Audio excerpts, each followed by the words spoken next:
তো আজ আমি করব সুজির পিঠে। তো চলো কি দিয়ে করি। তো প্রথমে কড়াই দিয়ে কড়াইটার মধ্যে একটু হালকা সর্ষের তেল দিয়ে দেবো। তারপর সুজির প্যাকেট দুটো নিয়ে সুজিগুলো কড়াইয়ের মধ্যে দিয়ে দেবো। আর আমি 2 প্যাকেট সুজি নিয়েছিলাম, 2 প্যাকেট সুজি আমি কড়াইয়ের মধ্যে দিয়ে দেবো। তো কড়াইটা যখন হালকা গরম হয়ে আসবে তখন আমি সুজিগুলো হালকা করে নেড়ে নেবো।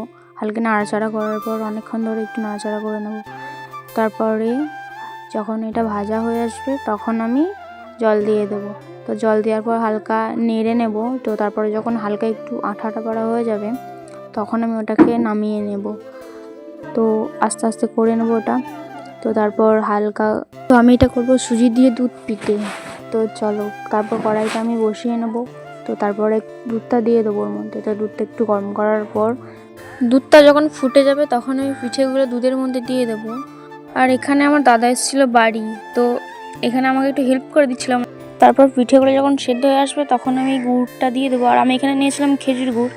তো তোমরা চাইলে তোমাদের মতো করে করতে পারো, কিন্তু আমি এখানে খেজুর গুড়ই দিয়েছিলাম। আর খেজুর গুড়ি দিলে বেশি টেস্ট আসে, সেই জন্য আমি খেজুর গুড়টাই দিয়েছিলাম। তো আমার পিঠে অলরেডি হয়ে গেছে, তো এটা আমি নামিয়ে নেবো এবার। ফাইনালি আমার পিঠে রেডি।